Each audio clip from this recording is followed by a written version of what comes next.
Halo teman-teman, caching merupakan salah satu metode yang sering kali digunakan untuk upgrade performa aplikasi. Caching bisa dikatakan sebagai obat ketika aplikasi yang kita bangun semakin lama semakin turun performanya. Caching menggunakan memori komputer untuk media penyimpanannya. Hal ini menjadikan data yang kita simpan bisa dibaca dengan sangat cepat. Data yang biasanya disimpan dalam cache merupakan data-data yang mana membutuhkan proses komputasi yang berat. Misalnya proses matematika atau proses query ke database. Ketika ada request yang membutuhkan respons sama, maka yang dikembalikan ke user adalah data yang berasal dari cache, sehingga komputer tidak akan terbebani oleh proses yang sama secara terus-menerus. Tapi kekurangan dari cache adalah data yang kita simpan di memori komputer akan bersifat sementara. Nah, maka dari itu pada video kali ini aku akan membagikan bagaimana cara kita untuk implementasi cache secara sederhana. Di video kali ini aku akan menggunakan bahasa Go, lalu akan menggunakan Redis dan Postgres sebagai database-nya. Baiklah teman-teman, mari kita mulai saja video pembahasannya. Oke teman-teman, ini adalah diagram yang merepresentasikan proses yang terjadi di dalam aplikasi kita. Nah, proses ini terjadi ketika kita tanpa menggunakan cache, ya. Nah, di sini mungkin teman-teman agak bingung ya, ada delivery, ada handler, repository. Nah, nantinya teman-teman bisa belajar tentang delivery, handler, repository di video yang akan aku rekomendasikan di akhir dari video ini. Nah, pertama aku jelasin tentang diagram ini. Nah, jadinya ketika ada user yang melakukan request, dia akan ditangani oleh delivery layer. Nah, delivery layer ini akan melakukan proses validasi tentang request yang diminta oleh user. Nah, ketika sudah lolos dari delivery layer, maka request yang diminta oleh user akan diserahkan ke si handler layer. Nah, si handler layer ini nantinya di sini akan terjadi proses-proses bisnis. Mungkin ada proses bisnis perhitungan, matematis, dan lain-lainnya. Nah, ketika itu sudah selesai di handler, nantinya untuk mendapatkan data dari proses tadi akan dimintakan ke repository layer.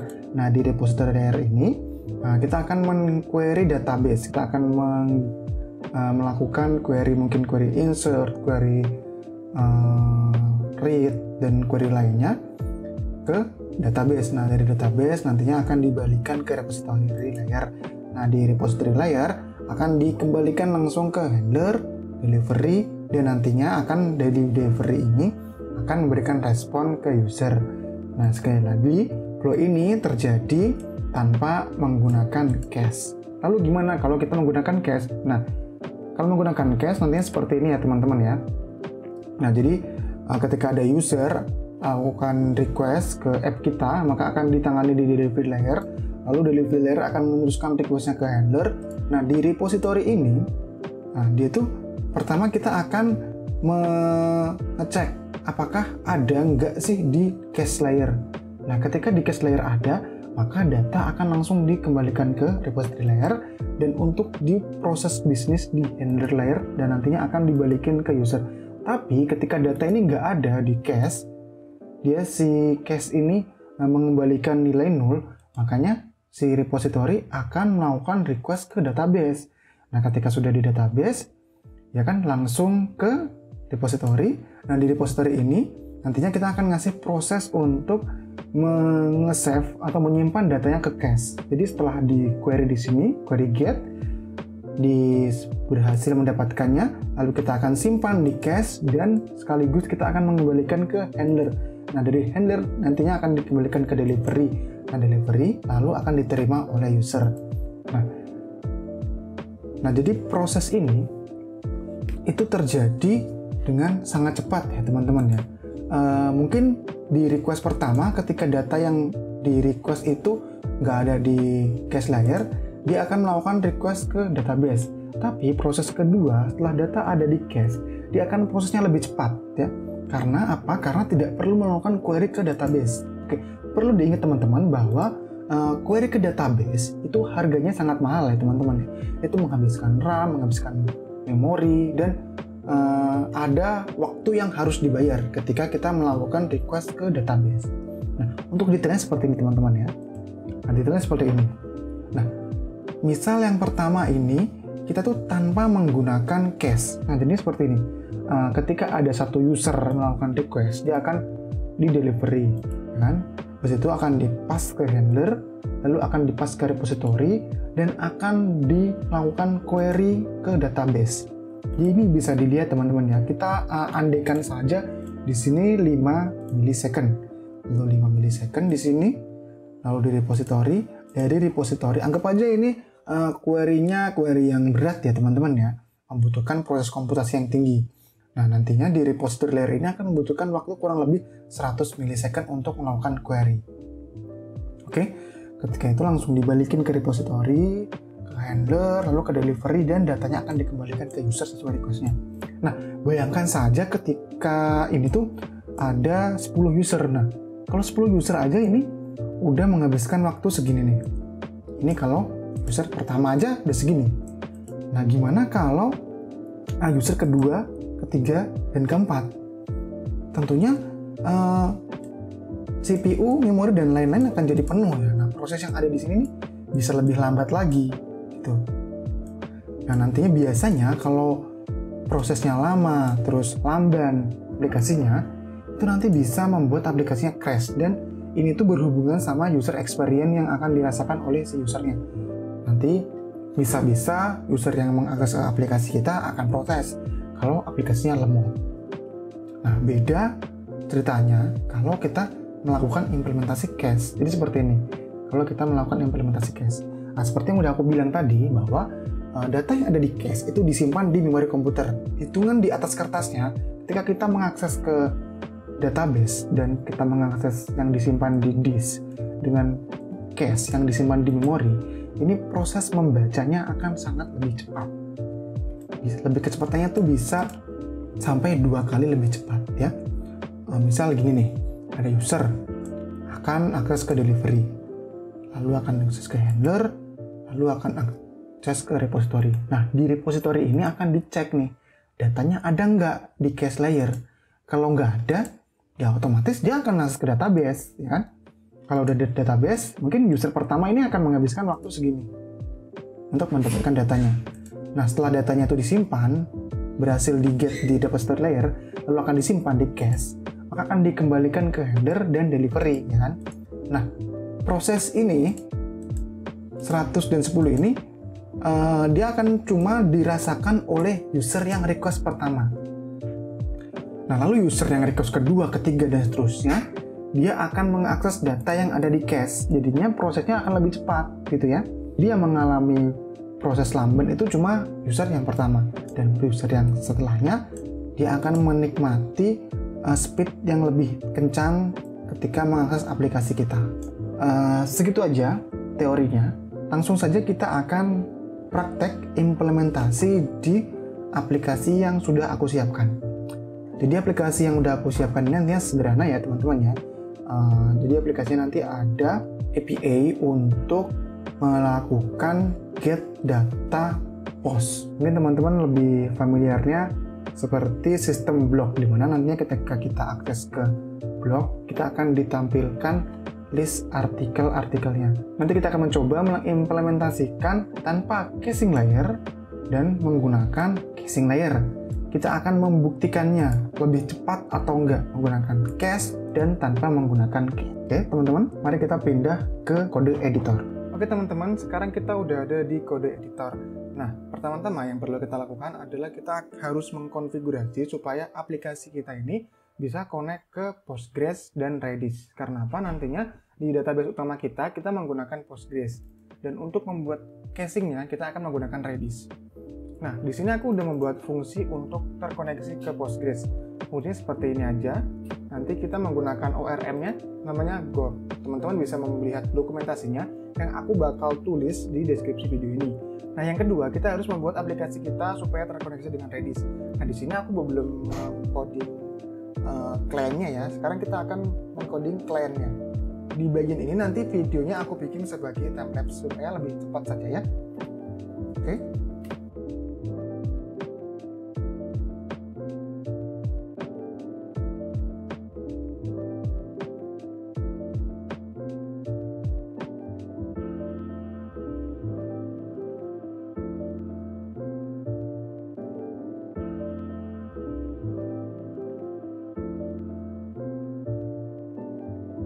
Nah, teman-teman, di sini aku membuat default dari value cache kita itu durasinya 10 menit ya.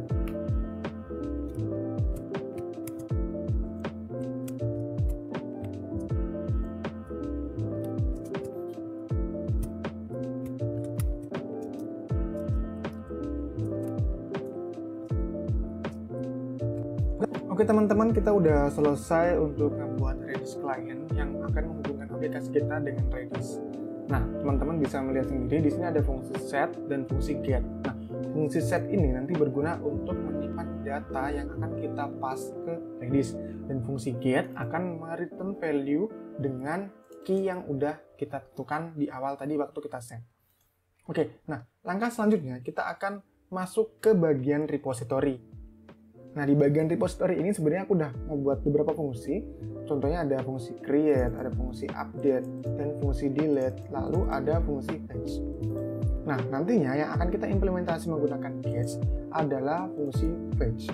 Nah, di fungsi fetch ini, seperti yang udah aku jelasin tadi, kalau ada user yang pertama kali mengakses fungsi fetch, mengakses API fetch artikel, nantinya dia akan langsung ke akses ke database. Nah, selanjutnya user kedua dia akan akses ke cache layer. Aku tunjukin dulu bahwa di sini di fungsi post repository ini aku udah mendaftarkan Redis client ke bagian fungsi config ini. Di sini aku melakukan dependency injection di mana aku bisa langsung memanggil Redis client melalui package config. Untuk pembahasan tentang dependency injection nanti kita akan bahas di video yang lain. Nah, aku ulangi sekali lagi, kalau database pertama kita adalah Postgres dan aku menggunakan Gorm untuk ORM yang bisa memudahkan kita melakukan query ke database. Yang pertama yang harus kita lakukan adalah kita membuat key, yang mana key ini nanti berguna untuk mengakses data yang tersimpan di Redis. Karena data yang tersimpan di Redis itu bersifat key dan value. Baik, pertama kita buat variabel key yang isinya adalah kita anggap saja artikel dengan limit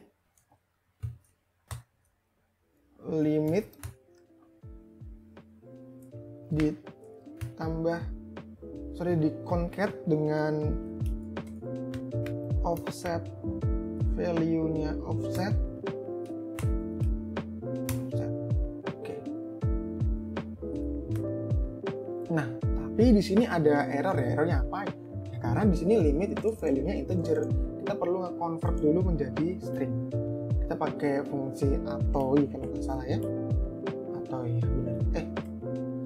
Itoa. Nah, itoa itu mengubah integer menjadi string. Ini juga sama, pakai itoa.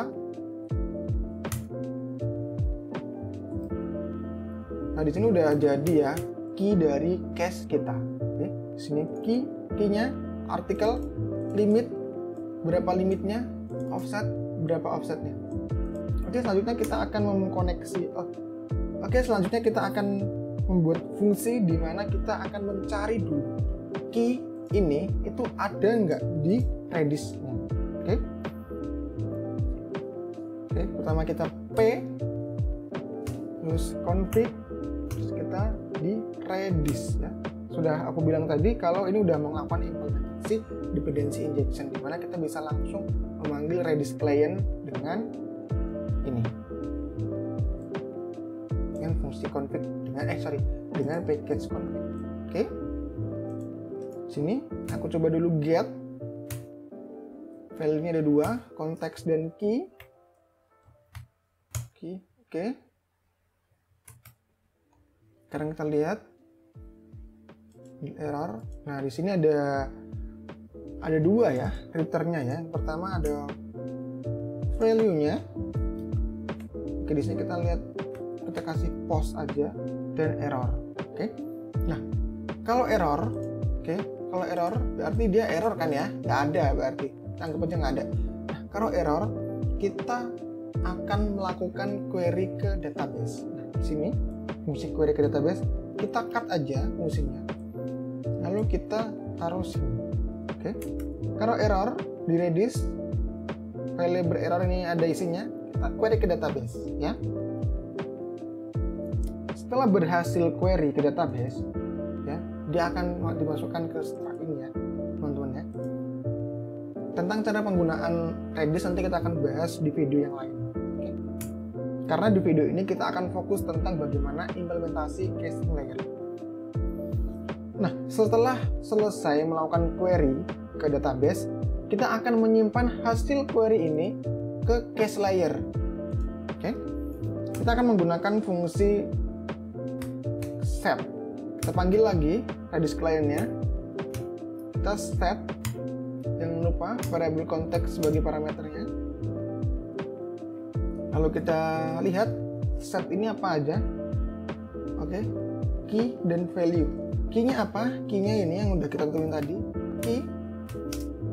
Value-nya di sini data. Oke, data.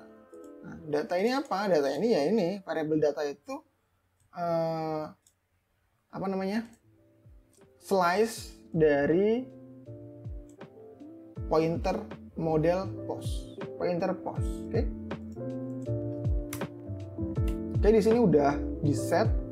Selanjutnya kita handle dulu errornya ya, handle error ya, kita handle errornya. Ini bukan variabel baru karena udah ada, ini juga bukan variabel baru karena udah ada. Oke, kalau proses menyimpannya berhasil, kita akan mengembalikan datanya ya. Kita dengan code ini, oh ya sorry, di sini lupa yang menjelaskan kalau code ini nantinya berguna untuk menampilkan jumlah data yang ada di database. Ini nanti ya gunanya untuk paginasi. Nah, ini gunanya untuk paginasi. Nah, aku nanti juga akan membuat video tentang bagaimana cara membuat paginasi ya. Di sini aku jelasin lagi logiknya gimana. Kalau proses query ke cache layer terjadi error, maka ada beberapa kemungkinan. Yang pertama, Redis-nya sedang ada masalah, dan yang kedua, value dari key itu tidak ada. Nah, kita akan menghandle ketika value-nya nggak ada. Lalu kalau nggak ada value-nya, ya kita akan query value-nya ini di database utama kita, di database utama kita. Nah, kalau kita udah dapat value-nya, terus kita simpan di Redis, oke? Kalau penyimpanannya berhasil, ya udah kita langsung balikin ke user. Nah, terus ini gimana nih kalau value-nya ada ya? Kalau value-nya ada, apakah kita langsung Nah, terus gimana nih kalau value-nya ada? Ya kalau value-nya ada di cache, ya kita langsung balikin aja ke user ya. Tapi teman-teman, di sini kita menyimpan value tadi ini sebagai string ya. Kita perlu mengubahnya ke JSON dulu. Nah, ini udah selesai ya. Di sini ada beberapa fungsi, yaitu melakukan query ke database dan melakukan query ke Redis atau ke cache layer kita. Oke. Pekerjaan kita di sini di repository layer sudah selesai. Terus kita mau nyoba dulu ke use case layer. Layer di sini mana tadi? Get post list. Oh ya ini. Nah, ini yang melakukan aksi yang mengakses repository layer. Sederhana saja. Get post, panggil repository layer. Di repository layer akan mengecek antara Postgres dan Redis. Kalau udah, datanya akan dikembalikan. Dari use case kan ke delivery. Nah, di delivery ini, delivery post, ini fungsinya fetch post handler, oke? Sini. Oke, sekarang kita coba dulu menjalankan aplikasinya. Tapi sebelum itu, pastikan kalau database dan Redis kita udah jalan ya. Jadi teman-teman, sekarang kita udah ada di Postman-nya ya. Kita akan melakukan fetch data seperti yang udah aku bilang tadi.